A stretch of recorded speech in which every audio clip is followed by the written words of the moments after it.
What is going on, YouTube? What is going on, family? It's your boy, Bike Life Commando. I'm just now leaving the San Antonio Residence Inn. Listen, I have to shout out good service when I see it, when I hear it. I was at the Residence Inn located at 5707 Rim Pass in San Antonio. A young man by the name of Jeremy P, as in Paul, P as in Paul, greeted me when I got there last night. And he you know, I mean, you would have thought he was a 5-star hotel concierge. I mean, he was absolutely outstanding as far as his customer service and what have you. Was very considerate, very understanding to my riding a motorcycle, 500 plus in one day. So he took good care of me. Like, I felt like I was his only guest. I mean, he had multiple guests, don't get me wrong. But anyway, just wanted to give a shout out to Jeremy out there at a Residence Inn in San Antonio at 5707 Rim Pass. So if you happen to be traveling, that's a place I would suggest you stay. You know what I mean? I suggest you stay there. One of the things that I liked about it the most, I mean, the lobby was nice. I didn't eat breakfast this morning, but it was definitely a nice looking breakfast. I just didn't feel like eating breakfast. I actually treated myself last night to some PF Chang. So, but yeah, take a time to go out there and see my guy, Jeremy P at Residence Inn. Very good staff. The ladies at the desk this morning were very sweet. So you'll enjoy your stay. Plus, here's the thing I wanted to talk about. When you're riding, you have to consider where you're going to stop sometimes, right? And I'm not a planner, man. I'll be honest with you. I kind of look at the map, see where I'm going. And unless I know I'm going to a specific destination to stay there, I normally don't. I usually book a room en route.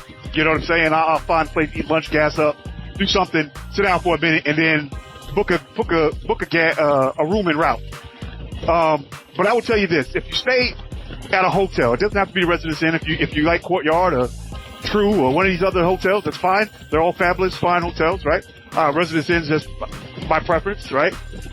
I would suggest, if you're traveling through, get a hotel on the opposite side of the city. Get a hotel on the opposite side of the city. And I say that to say, last night when I got in, I got caught by the dark. I was racing the sun, lost. The sun came down on me, and I had to drive through downtown San Antonio. Now, let me tell you something. Woo-wee. Listen, I thought, listen, Florida, I love y'all. I got family from Florida. You know what I'm saying? I got bloodlines from Florida. Listen, I'm going to tell you right now. Oh, Dallas? I thought Dallas was rough.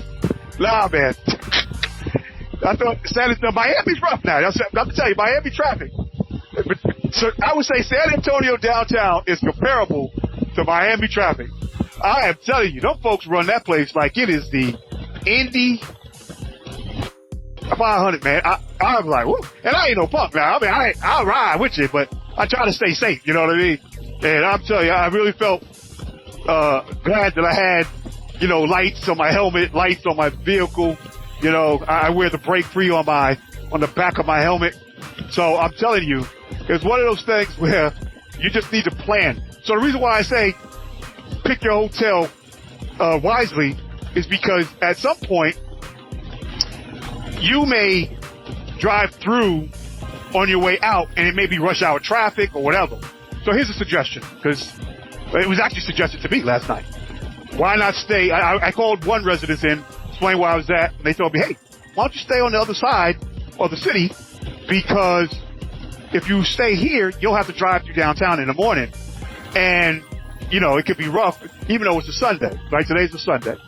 And I was like, that sounds like wise advice.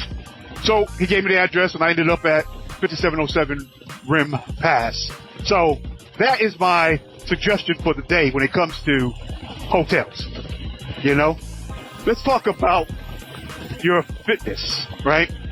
I did not do, if I'm being honest, I didn't do any of the workout plans I had planned for this trip, right?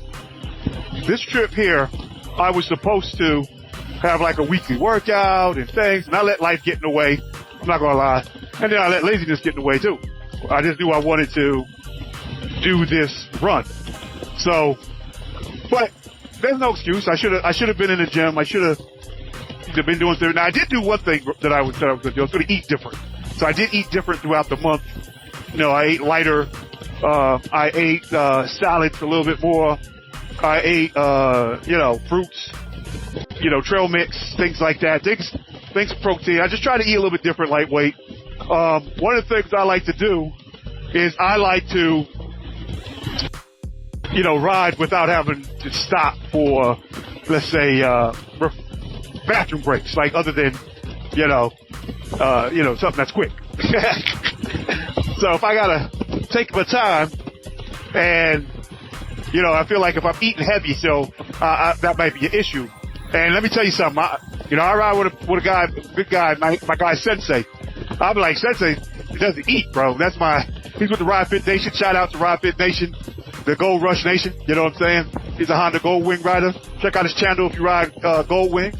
You will like his content. I'm not even a Gold Wing rider, and I watch it not just because he's my friend, but because I'm interested and I like motorcycles. So if you like motorcycles and or like Gold Wings, that's the channel for you. He's a lifestyle channel. He likes to say he's a lifestyle channel. So he's basically into fitness and things of that nature. Shout out to you, Sensei. Well, anyway, I kind of picked up off of his cues, like how he does things when we ride together, right? And, I learned a lot from him as far as group riding. He's in a club. Shout outs to Iron Bread MC, ATL. You know what I'm saying? And I learned a lot about how to ride in formation and how to ride staggered, things of that nature, group rides, staying tight. So, protecting a man to your, or woman to your left or right in your group, in case, somebody tries to come in between you and your other riders. You know what I'm saying? Just those little things that really are necessary for survival in highway travel when you're with your group. But I tell you what, Sensei don't eat now. If he eats an apple, I'll be surprised. I'm like, what do you eat an apple, bro? Like, I'm just like, but I don't know why he does it. Maybe he just fasted. I don't know. Maybe that's his thing for fitness. He's just watching his carbs. But I kind of do it for a different reason. I found it to be sensible. Like, I don't want my stomach to be heavy when I'm riding my motorcycle. I don't want to be lethargic. I don't want to feel like, quite honestly, like I got to go number 2. Like, I'm not even going to lie to you. Like, I don't want to have the bloops, and I typically don't eat heavy between runs. And I promise you right now, I have not eaten heavy. Last night was probably the heaviest meal I had in the last 2 days. And it wasn't even heavy. It was a little light portion. PF Chang, I had DoorDash, right? And got me some Mongolian beef and vegetables with rice. And, and I got in my hotel right after dark, so I had plenty of time to like sit down and digest and get myself refreshed and all that. But I will tell you this. I'm not going to go out and eat a 20-pound porterhouse. That's just not a 20-ounce porterhouse. That's not me. I'm not going to do that. So, if you're able to do that and sustain and maintain, I'm more power to you. But me personally, I would tell you to monitor the things you eat. I actually eat chicken salads, salmon, fish, things like that when I'm on the road by myself. I mean, just a beautiful place to breathe for a second. Take a look at that. I mean, you got the highway to my back, but across the highway, opposite side of 10, you got another valley, bunch of ridge lines. It's just beautiful country. I didn't come this way last time I came out west when I headed to Arizona. I came on 10 somewhere else, like near Van Horn, but I'm headed towards Van Horn at the moment. It's just something that I just wanted to point out how perfect this place is. It's not a lot of green, not a lot of animals or anything, foliage or anything like that. It's just one of those things where it's beautiful, and I just had to point it out. The landscape of America, it's beautiful.